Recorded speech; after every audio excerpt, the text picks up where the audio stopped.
We'll prepare a full week 2 cash lineup and GPP lineup on the main slate on FanDuel, and it's all coming up next.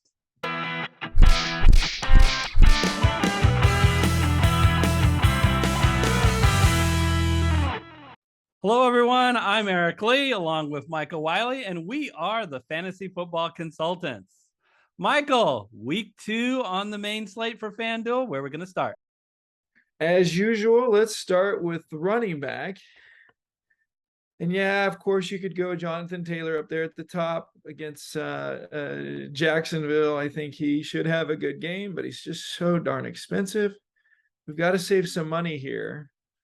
Here we are in FanDuel half PPR league, and I really liked what I saw out of Antonio Gibson of Washington. He's at $7,400, so you can scroll down a little bit, save you some money for some other positions.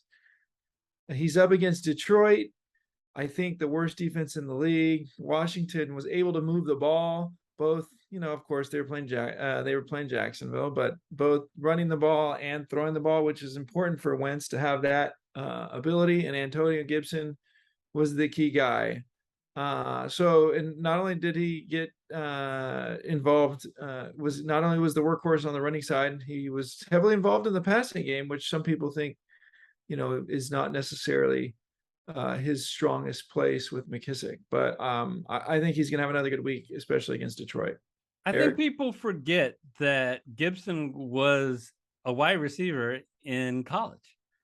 I never understood why he didn't get more involved in the passing game. And as I understand it, they planned to get him more involved in the passing game and for Brian Johnson to cut into his carries. Well, Brian Johnson is now out for a few weeks at least.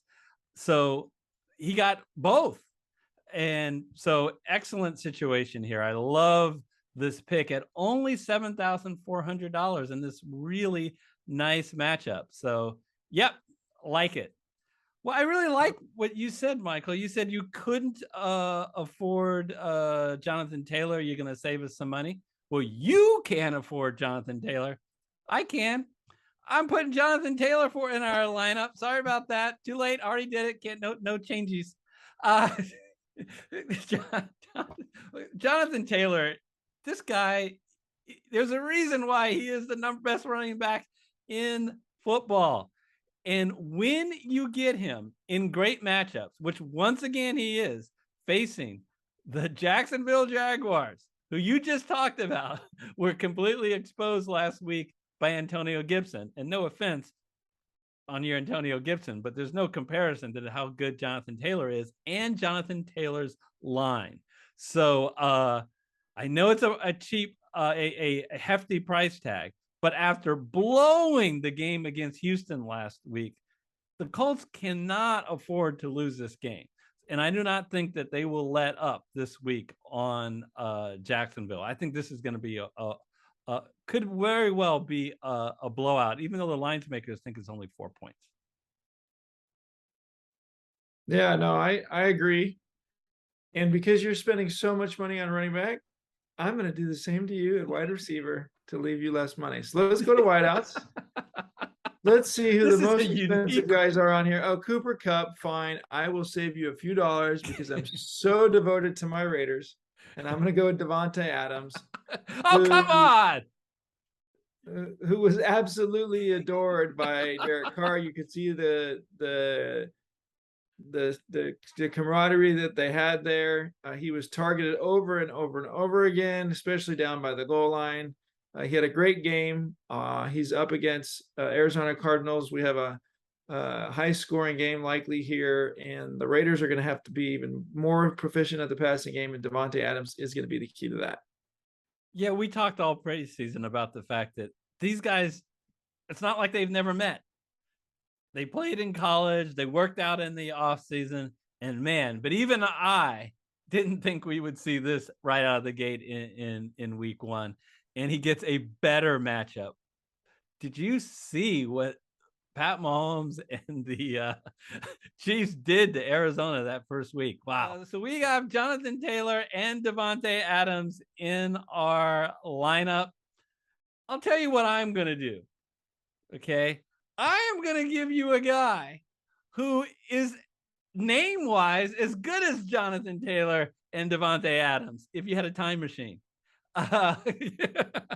No, this guy's credentials, like Devontae Adams, he was in our top player of all time in his prime tournament. I am talking about Julio Jones, and look how far I get to scroll down to get to Julio Jones at $5,700. All right, folks. You might say, Eric, he's washed up. And I say, did you watch last week? He looked really spry. The guy not only caught 3 passes for 69 yards, but they gave him 2 carries. So I love that, and I love the matchup. You go, Eric, why do you love the matchup against New Orleans? Well, guess what? New Orleans is traditionally, I'm not talking about just this year, traditionally done better against the run than the pass. And always what has been their best weapon against the pass is Marshawn Lattimore. And it has been legendary how he shadows Mike Evans. And guess what happened last year? Last year, in one game that they played, Mike Evans only had 2 catches for 48 yards. And in the other game they played, 1 catch for 14 yards. No touchdowns in either game. I think that Brady is going to have to rely on someone besides Mike Evans. And why not Julio Jones? Because Chris Godwin will be out this game. So the weapon of choice should be Julio Jones. And I get him for $5,700, Michael. Yeah, what a bargain. Obviously, Godwin being out makes him more valuable, but this is one of Tom Brady's strengths. He knows how to bring athletes like Julio Jones, veterans that maybe are not quite where they used to be, and make them feel more part of the game. And we didn't see that with the move to the Titans the last couple of years. And so I think this is a great place for Julio Jones to be with Tom Brady, who knows how to treat receivers. And so I think that he's going to continue to perform week in and week out. Is he going to, best Adams and Cooper Kupp? No, but at $5,700, great bargain. I think I have another bargain for you too, Eric.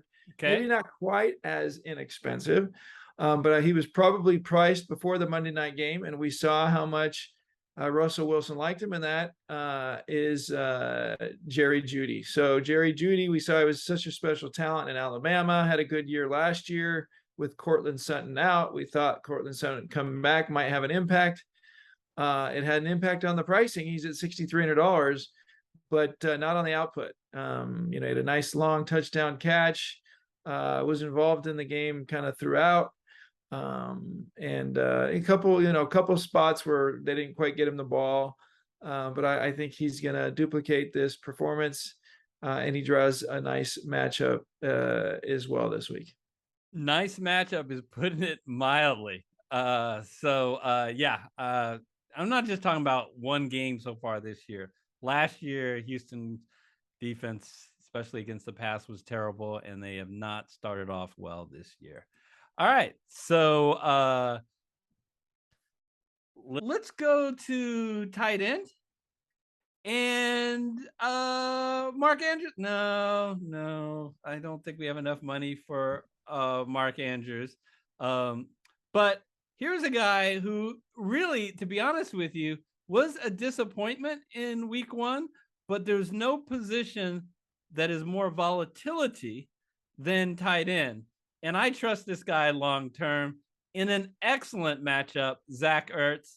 Ertz only had 2 catches for 14 yards, but he saved his fantasy day with a late touchdown and then a 2-point conversion. But they spent $10 million per year over 3 years on this guy. There is no doubt in my mind, especially with DeAndre Hopkins out, they're going to get this guy involved in the passing game. He was coming off an injury. It was supposed to be touch and go whether he made it. I'm not sure if he was 100%. I think with the extra 7 days, hopefully he will be. I'm confident in a great matchup with Zach Ertz. Yeah, no, I'm surprised he's this inexpensive. You're right. Ownership has to prove to the fans why they spend so much money. One of the ways that happens is they whisper in the ear of the coaches and say, "Hey, gotta get this guy involved." Obviously, Zach Ertz, special talent, really strong around the goal line. Arizona wasn't around the goal line a whole lot last week. Against the Raiders, I think they'll be around the goal line a little bit more. Why don't we go at QB? What do you got for us? Well, we don't have a lot of money, so we have to make sure that I wonder we. why, Michael. Yeah, I know. I can't believe you spent so much money on Jonathan Taylor. Isn't he the most expensive guy on our roster? Yeah, that's right. So we can't spend all the way at the top. But I'm not super in love with some of the guys at the top of the main slate. I really like Derek Carr. So let's go down a little bit. I think he's going to have a good week. He's going to go up against this Arizona defense that looked so bad in week 1 against Kansas City. And even though Derek Carr is no Pat Mahomes, he does have the weapons. In fact, maybe even better weapons than Pat Mahomes. He's going to have a good week this week. And at $7,300, I think this is actually a nice price and saves us some money. If we do what we usually do at defense, for you to pick up somebody at the flex position to add to our lineup. The Seattle Seahawks, $3,100. The last 2 years, the Seahawks have beaten the Niners when in San Francisco. I know they had Russell Wilson in both of those 2 times, but I think this game is going to be kept close. Let's see what happens. Let's punt with the Seahawks. I do have to say I was pretty impressed with Geno Smith. I thought he did a great job managing that game. Then that's, I think, how they're going to approach it again, especially with the Niners, who probably aren't going to score a ton of points until Trey Lance gets his legs underneath him. Elijah Mitchell out, hurts. We're not sure if Kittle's going to play. It looks like he's going to. It's a nice bargain play so that we have $6,200 left for flex. What are you going to do with that money, Eric? Of these choices, one completely stands out. However, we've got to watch the news like a hawk all week. Let's go with Darrell Henderson at $6,200. All right. So what is it about Darrell Henderson that I like so much? Well, I like the fact, first and foremost, he out-touched Cam Akers 18-3, Michael. 18-3. That would imply he is clearly the lead back. And I don't care what they say against running backs after just 1 week. I think this is a tremendous matchup. They are at home. They are a 10.5-point favorite. They have a ridiculously high implied total of 29. So Darrell Henderson at just 6,200. When I made references to watch the news, just make sure there isn't any rumblings about Sean McVay saying, maybe I want to get Cam Akers back in there and do split carries. The nice thing, even if it is more 2/3, 1/3 in favor of Henderson, I think the pie is going to be really high because I think the game script is going to be in the Rams' favor. Yeah, and in a half PPR league like FanDuel, I really like to go with running backs when possible. And I think this is by far the number one option available at this pricing. Good matchup. I think he'll continue to get the bulk of the carries. I think Cam Akers is still maybe not 100% or something else is going on there. So I like this. I like this play a lot. All right, as usual, please put in the comment section any particular pivot plays that you guys can see to this lineup. If you think, hey, I would have taken this guy out and put this guy in, we always love to hear that. And if you made it this far of the video, please smash that red subscriber button. We really appreciate it. All right, it is time to go to our GPP lineup. All right, Michael, this is our GPP lineup, which always starts with the stack. Now, we don't intentionally stack in our cash lineup. We do when we think there's a big bargain. So I'm just going to repeat the stack we actually had in our cash lineup. Derek Carr to Devontae Adams. We don't need to talk about those 2 guys again. But running it back with Marquise Brown. What do you think of that? Yeah, no, I mean, if anybody watched our DraftKings lineup, that's the one I really liked as well there. I think Derek Carr is priced nicely. Marquise Brown also is the number 1 target. on the Arizona side of the ball, and we all know Devontae Adams is a special talent. So there's some other options that may be not quite as expensive, but I really like this. And he's such a deep threat. When Marquise Brown, Hollywood Brown goes off, he can really go off. Just a couple of deep throws. So, all right, now I do another mini stack. So, and the game I'm going to attack is another high-scoring game. When Detroit's involved, you know it's going to be high scoring. Antonio Gibson, who gets involved running the ball and passing, as we've already talked about, and then running it back the other way with Amon-Ra St. Brown. Boy, did he pick up where he left off last year, finishing strong. So 12 targets, unbelievable. Found the end zone. So I do like his ceiling here, and they're starting to price him up, but still under $7,000, Mike. Yeah, no, I really like it. He's the clear number one receiver in Detroit.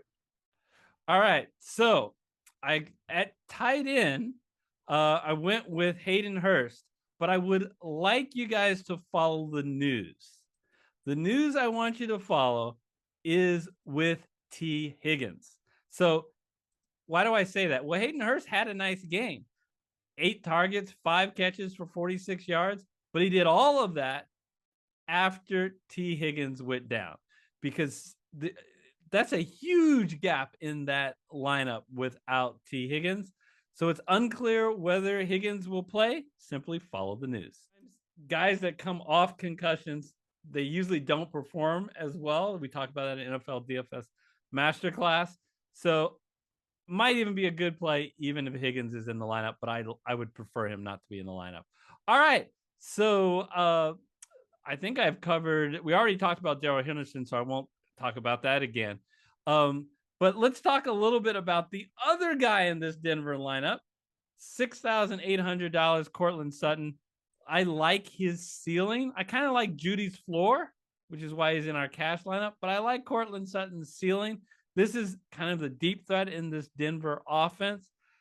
Eventually, they're going to ask Russell Wilson to throw the ball deep. That is he's one of the best in the NFL at it. They're paying him all that money, and he seemed to have a rapport in the preseason with Courtland Sutton.